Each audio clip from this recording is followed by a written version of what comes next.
बिहार, जी हाँ, ये वही राज्य है जहां के मुख्यमंत्री ने खुद शराबबंदी को लेकर कुछ नियम बनाए थे, जिसमें शराबबंदी के लिए कानून में प्रावधान तैयार किया गया, जहां अगर आप अपने घर या अन्य परिसर में नशे की अनुमति देते हैं या फिर कोई कहीं नशे की हालत में पाया जाता है या किसी जगह पर शराब पीता या फिर अन्य मादक द्रव्य का सेवन करता मिलता है, तो ऐसी स्थिति में पकड़े जाने पर कम से कम 5 वर्ष और अधिकतम 7 साल की सजा होगी।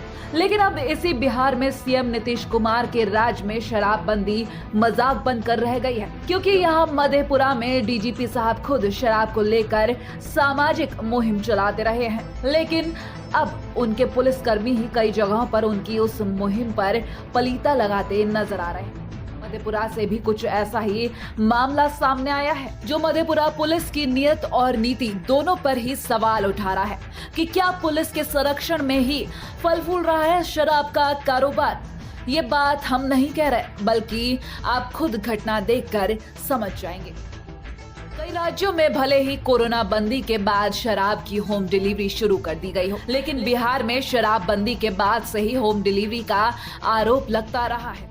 डीजीपी साहब के डीजीपी बनने से पहले शराब के खिलाफ सामाजिक मुहिम भी चला रखी थी, लेकिन डीजीपी बनने के बाद उनकी पुलिस ने ही उनका हौसला शायद तोड़ दिया। मधेपुरा में भी धड़ल्ले से शराब का अवैध कारोबार चल रहा है, उसकी वजह से होम डिलीवरी शुरू की गई। वहीं उदाकिशुनगंज में गौशाला और दूध कारोबार की आड़ में शराब का अवैध कारोबार चल रहा था। अब इस घटना को जब पत्रकारों ने प्रकाशित किया तो पुलिस ने प्रकाशित खबर पर कार्रवाई के बदले गौशाला मालिक से मिलकर कुछ ही घंटों बाद पत्रकारों पर ही मानहानि और रंगदारी का मुकदमा दर्ज कर दिया। इतना ही नहीं, इस मामले में पुलिस ने तत्परता दिखाते हुए पत्रकारों की गिरफ्तारी के लिए छापेमारी भी शुरू कर दी। इनमें से एक पत्रकार के पिता दिल के मरीज हैं, तो एक की मां कैंसर से पीड़ित हैं। आपको बता दें कि पुलिस की कार्रवाई से परिवार वाले परेशान हो चुके हैं। यहाँ आपको बता दें कि बिहार के डीजीपी ने बीते वर्ष 30 मार्च 2019 को अपने कार्यालय से जारी ज्ञापांक 65 के माध्यम से सभी एसपी से पत्रकारों की सुरक्षा और सहयोग की अपील की। लेकिन मधेपुरा में तो पुलिस ही खबर छापने वाले पत्रकारों को प्रताड़ित करने में लग गई।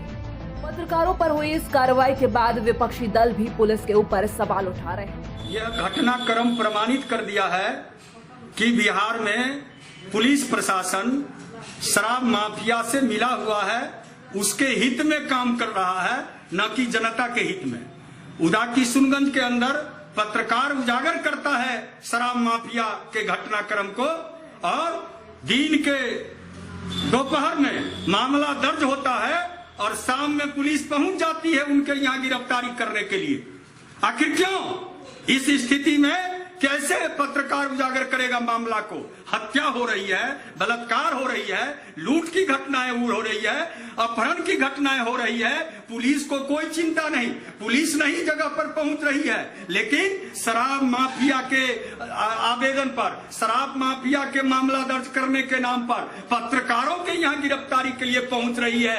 ये पूरी तरह से लोकतंत्र की हत्या है। जो सरकार ने तो शराब बंदी की, लेकिन बीजेपी और मुख्यमंत्री बार बार कहते हैं कि जो ऐसे पदाधिकारी, पुलिस पदाधिकारी पर गाज गिरेगी जो कि शराबियों को संरक्षण देता है, शराब कारोबारी को संरक्षण देता है। लेकिन जब ये हमारे पत्रकार बंधु इस चीज को उजागर करता है तो पुलिस और माफियाओं से मिलकर, शराब के जो माफिया है उनसे मिलकर के, उनसे पैसा लेकर के हमारे पत्रकार बंधुओं पर FIR करते हैं। यह घोर अन्याय है। इस पूरे प्रकरण में जब एसपी संजय कुमार से बातचीत करनी चाहिए तो उन्होंने फोन तक उठाना मुनासिब नहीं समझा। जब पत्रकारों का एक शिष्टमंडल लिखित आवेदन के साथ उनसे मिला तो उन्होंने आवेदन तक लेने से इनकार कर दिया। ऐसे में मधेपुरा पुलिस पर बहुत बड़ा सवालिया निशान खड़ा होता है। साथ ही साथ प्रशासन की न्यायिक प्रणाली पर एक कलंक लगता हुआ नजर आ रहा है।